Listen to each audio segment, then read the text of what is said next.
Stellar Transformations, episode 121. Untuk melihat video selengkapnya, sahabat bisa kunjungi playlist yang telah disediakan.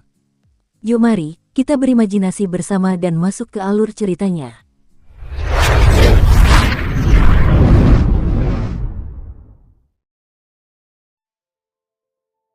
Bunga-bunga bertebaran di tanah.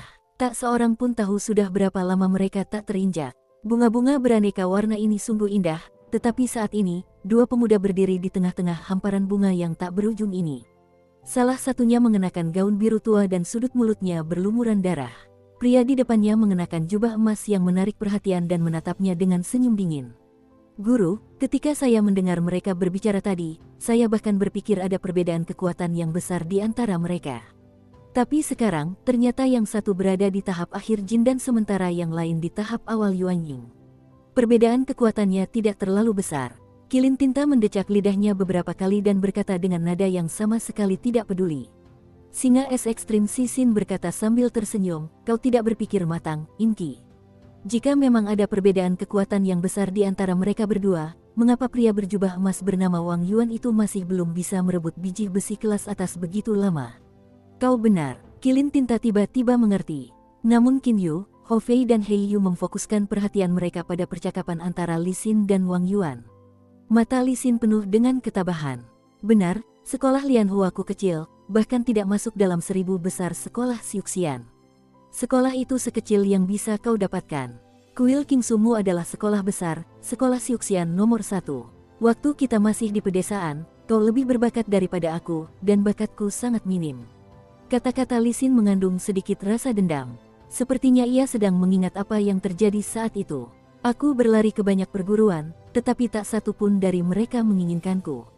Akhirnya, hanya perguruan Lian Hua yang menerimaku. Tapi kau malah diterima oleh Kuil Kingsu. Kau punya banyak bakat, perguruan yang bagus, dan teknik yang bagus untuk dilatih, sementara aku punya sedikit bakat, perguruan yang buruk, dan teknik yang buruk untuk dilatih. Tapi lihatlah dirimu, sekarang kau hanya sedikit di depanku. Aku juga sudah mencapai puncak tahap akhir Jindan. Aku hanya selangkah lagi dari tahap Yuanying. Li Xin menatap Wang Yuan dengan dingin, aku benar-benar tidak tahu apakah kau telah berlatih dengan tekun selama bertahun-tahun ini atau tidak. Kau telah membuang-buang waktumu untuk merencanakan, merampok, dan membunuh orang, kan? Anda, Wang Yuan menunjuk Li Xin dengan marah tetapi dia terlalu marah untuk mengatakan apapun lagi. Dia sangat berbakat. Kuil Kingsu hanya memiliki sedikit murid, sementara manusia biasa begitu banyak.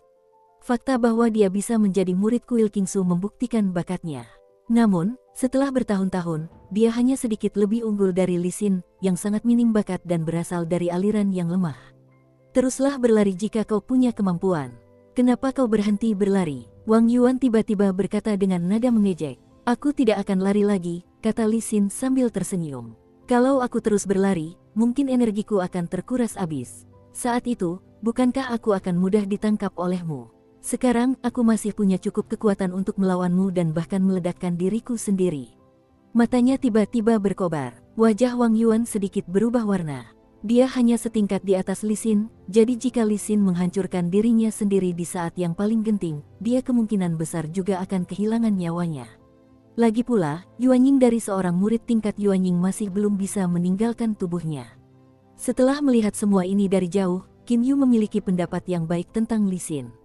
Dalam pandangannya, bakat dan teknik penting untuk jalur praktik, tetapi mentalitas juga sangat penting. Li Xin telah mengalami berbagai kesulitan, sehingga mentalitasnya sudah sangat tangguh. Sebaliknya, Wang Yuan menjalani semuanya dengan lancar, sehingga mentalitasnya tidak terlalu tangguh. Pantas saja ia hanya sedikit lebih unggul dari Li Xin. Li Xin, sebuah suara tiba-tiba terdengar. Li Xin dan Wang Yuan, yang sedang berada dalam kebuntuan, terkejut. Mereka tak kuasa menahan diri untuk tidak menoleh ke arah asal suara itu dan melihat seorang pria dingin berjubah hitam terbang turun dari langit. Jantung Wang Yuan berdebar kencang, pakar. Auranya bahkan lebih kuat dari guru. Guru Wang Yuan baru saja mencapai tahap akhir Dongsu, jadi wajar saja ada perbedaan besar antara dia dan Qin Yu. Li Xin, aku ingin bertanya sesuatu padamu. Qin Yu menatap Li Xin dan berkata. Yang terakhir merasa gembira di dalam hati. Ia jelas tahu bahwa pria ini jauh lebih kuat daripada dirinya dan Wang Yuan, jadi ia membungkuk dan langsung berkata, Senior, saya sedang diburu oleh pencuri ini. Dia mencoba mengambil biji besi kualitas terbaik saya dengan paksa. Saat pencuri ini masih berdiri di sini, sungguh sangat sulit bagi saya untuk tenang dan menjawab pertanyaan Anda. Qin Yu hanya menatap Wang Yuan. Wang Yuan memeras otaknya dan berkata, saya murid kuil Qingsu. Beberapa hari yang lalu, saya cukup beruntung mendapatkan sebongkah biji besi berkualitas tinggi. Siapa sangka biji besi itu akan direbut oleh bocah ini di tengah jalan.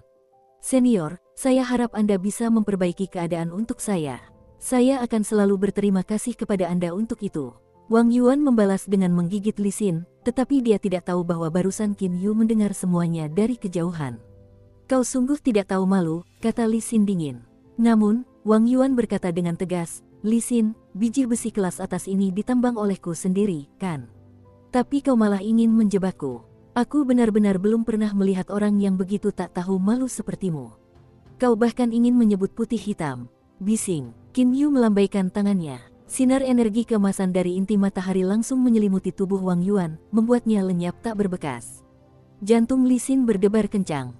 Dia tidak pernah menyangka Wang Yuan akan mati dengan cara ini setelah mencapai tahap Yuanying. Senior, silakan bertanya apapun yang Anda inginkan. Saya akan menceritakan semua yang saya tahu tanpa ragu. Li Xin membungkuk dan berkata dengan sangat hormat. Qin Yu tiba-tiba berkata, dengar, beberapa waktu lalu, Istana Yingyu dan kuil Qingsu mulai mengumpulkan praktisi longgar dari setiap tempat dan membiarkan sejumlah besar praktisi longgar berkumpul di wilayah mereka. Apa yang terjadi sejak saat itu? Sepertinya saya mendengar Anda menyebutkan kematian beberapa ratus lus immortal, apa yang sebenarnya terjadi? Senior, seharusnya kau baru saja kembali dari luar negeri, kan? Li Xin berkata sambil tersenyum, entah kenapa, pihak iblis lepas dan pihak abadi lepas tiba-tiba mulai berkumpul di Istana Yingyu dan kuil Qingsu, tapi setelah itu, kedua aliran ini mulai saling membunuh. Qin Yu mengerutkan kening. Pada awalnya, hanya murid biasa yang mati. Seiring berjalannya waktu, para lus immortal juga mulai mati. Banyak lus immortal dari tribulasi pertama, tribulasi kedua, dan tribulasi ketiga terbunuh, bahkan beberapa lus immortal dari tribulasi keempat ke atas juga terbunuh. Bukan hanya lus immortal dari kuil Qingsu, bahkan banyak lus devil dari Istana Yingyu juga terbunuh. Li Xin tiba-tiba mengerutkan kening. Namun, kematian para lus immortal ini sangat aneh. Beberapa menghilang begitu saja, sementara yang lain tewas saat melawan lus devil. Ngomong-ngomong, sepertinya banyak dari mereka yang tewas karena kedua belah pihak mulai saling menguji. Saling menguji, Qin Yu bertanya pertanyaan lain. Li Xin menjelaskan, ini sangat sederhana. Mengapa Istana Yingyu dan kuil Qingsu mengumpulkan begitu banyak iblis lepas dan makhluk abadi lepas? Mungkinkah mereka membuang-buang waktu untuk makan dan minum? Mereka pasti akan saling menyerang dan bertarung. Sekarang mereka hanya menguji keadaan. Hanya beberapa ratus yang tewas, tetapi Istana Yingyu dan kuil Qingsu masing-masing telah mengumpulkan lebih dari 10.000 praktisi bebas. Apakah beberapa ratus itu benar-benar berarti? Kata Li Xin sambil tertawa dingin. Kurasa darah akan mengalir deras di benua Tenglong ini. Qin Yu menganggukkan kepalanya. Apakah kau punya peta benua Tenglong? Berikan padaku, katanya dingin. Li Xin menatap senior di hadapannya sambil bertanya-tanya dalam hati mengapa ia bahkan tidak memiliki peta. Namun, ia tidak berkata apa-apa dan dengan hormat menyerahkan slip giok kepada Qin Yu. Tepat setelah menerimanya, Qin Yu menggunakan indera spiritualnya dan menemukan dengan jelas ciri-ciri utama benua Tenglong. Bagus sekali. Ia membalikkan tangannya, mengeluarkan bongkahan logam biji besi berkualitas tinggi. Anggap saja ini hadiahmu. Setelah melemparkan biji berkualitas tinggi ini kepada Li Xin, ia langsung menghilang di hadapan Li Xin dengan satu gerakan. Sebenarnya, ia memberi Li Xin sebongkah biji berkualitas tinggi karena ia sangat mengaguminya. Sekarang Qin Yu memiliki biji dari dunia abadi, sebongkah biji berkualitas tinggi itu sama sekali tidak berarti baginya. Biji berkualitas tinggi. Li Xin merasakan gelombang kegembiraan saat melihat biji yang baru saja diterimanya. Ketika ia mendongak lagi, Qin Yu sudah menghilang. Qin Yu, Hou Fei, Hei Yu, tiga bersaudara singa es ekstrim dan kilin tinta terbang di udara. Kakak, kurasa bocah jin dan itu benar. Pihak lus immortal dan lus devil seharusnya saling menguji. Bagi mereka, ratusan praktisi lus yang terbunuh pada dasarnya tidak berarti apa-apa, kata Hou Fei. Qin Yu mengangguk perlahan. Sepertinya mereka tidak sedang menguji satu sama lain. Aku selalu punya firasat seperti itu, katanya ragu-ragu. Tepat setelah itu, dia menggelengkan kepalanya dan berkata sambil tersenyum, karena aku tidak bisa memahaminya, aku akan berhenti berpikir. Tidak perlu terlalu banyak berpikir, Kak. Ayo kita lakukan pembantaian massal. Ngomong-ngomong, bukankah kita punya rumah abadi King Yu? Setelah pembantaian, kita akan langsung bersembunyi di rumah besar itu. Setelah pencarian kita di luar mereda, kita akan melakukan pembantaian massal lagi. Ini akan luar biasa, kan? Mata Hou Fei berbinar-binar. Hei Yu tidak mengatakan apa-apa namun matanya ikut berbinar. Guru, itu bukan ide yang bagus, kata Cixin. Sialan kau, kenapa ini bukan ide bagus? Bahkan Luz Immortal tingkat ke-12 pun tak mampu menghancurkan rumah abadi King Yu ini. Apa yang perlu ditakutkan? Geram Hou Fei. Fei, King Yu menghentikannya. Kamu bisa melanjutkan, Cixin. Cixin mengangguk dan berkata, Tuan, menurut pendapatku, pihak Luz Immortal dan Luz Devil masing-masing telah kehilangan beberapa ratus pasukan, jadi mereka sudah seperti air dan api. Mereka bahkan pasti telah memasang segala macam jebakan di markas mereka untuk musuh yang akan datang membunuh mereka. Jika kita pergi ke sana, kemungkinan besar kita akan jatuh ke dalam jebakan mereka. Qin Yu mengangguk setuju. Dia juga sudah memikirkan hal ini. Sekarang kuil Kingsu dan istana Yingyu pasti dijaga ketat, dan segala macam jebakan pasti sudah dipasang. Berbagai macam jebakan. Kau bodoh, Cixin. Tentu saja aku tahu ada jebakan, tapi coba pikirkan, sekuat apapun jebakan itu, apa yang bisa mereka lakukan terhadap rumah abadi King Yu milik kakakku. Hou Fei tampak agak tidak sabar. Yang paling ia inginkan adalah pembantaian massal. Qin Yu merenung sejenak. Baiklah, begini saja. Pertama, kalian semua akan pergi ke rumah abadi King Yu untuk beristirahat sejenak. Aku akan berpura-pura menjadi seorang Xiuzenis biasa dan pergi ke kuil Kingsu untuk memata-matainya sendirian. Jangan khawatir, Fei. Setelah menyelidikinya, aku pasti akan membiarkan kalian melakukan pembantaian sepuasnya. Hou Fei dan yang lainnya langsung menghilang. Mereka telah memasuki rumah abadi King Yu. Begitu Qin Yu memikirkan tentang klan Qinnya yang hampir musnah dan dayang-dayang cantik serta pengawal setia istana Pangeran Yu, yang semuanya telah meninggal, dia tidak dapat menahan perasaan ingin membunuh yang membuncah dalam dirinya. Wu Kongsui, Ming Liang, kalian telah menyebabkan bencana itu dan sekarang kalian akan menuai apa yang kalian tabur. Dia terbang lurus menuju kuil Kingsu seperti seberkas cahaya. Benua Tenglong sangat luas. Bagian utara masih musim panas, tetapi bagian selatan sudah musim dingin. Gunung Kingsu berada di tempat yang jauh. Saat ini, dunia di sini bagaikan hamparan putih yang luas. Salju turun deras dari seluruh langit bagaikan bulu angsa. Qin Yu bagaikan titik hitam di antara kepingan salju yang tak terhitung jumlahnya di langit. Saat ia mendekati Gunung Kingsu, kecepatan terbangnya mulai melambat. Tiba-tiba, perhatiannya tertarik oleh titik cahaya api di bawah. Orang tua itu ahli. Dia merasa bahwa pria tua berambut putih ini tidak sederhana. Di kaki Gunung Kingsu, ada api unggun di bawah pohon besar berdaun lebat dengan seorang pemuda tegap dan seorang pria tua berambut putih di sisinya. Kakek, ambillah ini. Pemuda tegap itu memberikan paha panggang kepada lelaki tua berambut putih itu. Ini rusa putih yang baru saja kuburu, jadi dagingnya masih segar. Pria tua berambut putih kemerahan itu menerima daging rusa itu sambil tersenyum dan menggigitnya dengan penuh semangat. Wah, rasanya enak sekali.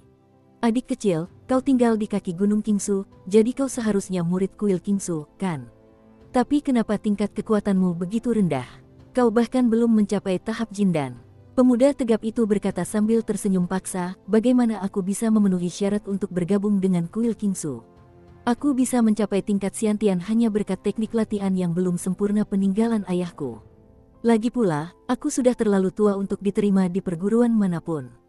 Pria tua berambut putih itu mengangguk dan menatap pria muda yang tegap itu dengan tanda setuju. Adik kecil, mentalmu sangat bagus. Aku sudah makan kaki rusamu, jadi aku tidak punya pilihan selain membantumu.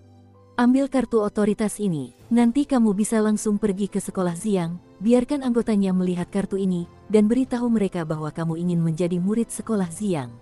Kamu pasti akan diterima. Pemuda tegap itu langsung gembira. Ia tahu betul bahwa pria tua berambut putih di hadapannya kemungkinan besar adalah anggota senior aliran Xiang. Kartu otoritas ini hanya bisa membuatmu bergabung dengan sekolah Xiang.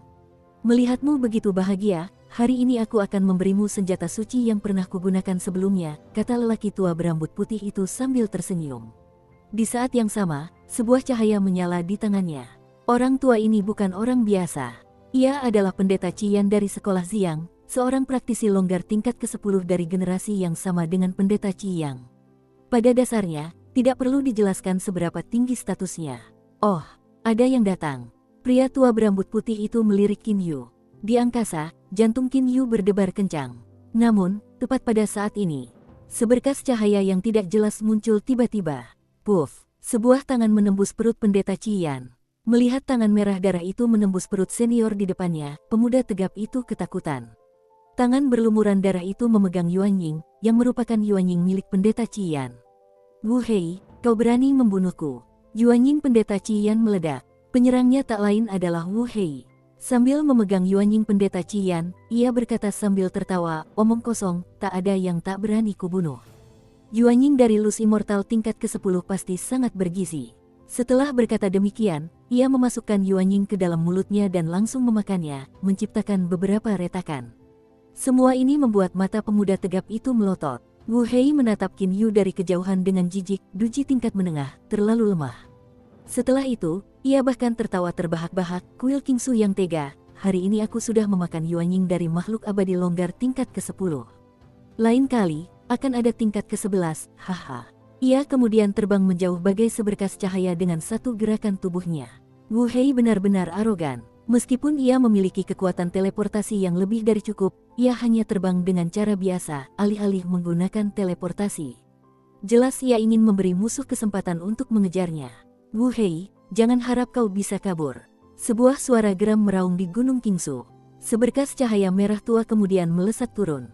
Salju di Gunung Kingsu mencair sepenuhnya kemanapun ia pergi. Memandang segala sesuatu dari cakrawala, Qin Yu mengerutkan kening, apa yang terjadi? Mengapa situasinya berkembang berbeda dari yang kuduga? Seharusnya tidak seperti ini. Wu Kongsui dan Ming Liang seharusnya tahu rahasia diagram penghancur langit agar mereka tidak bertindak bodoh. Tapi ada apa dengan Wu Hei ini?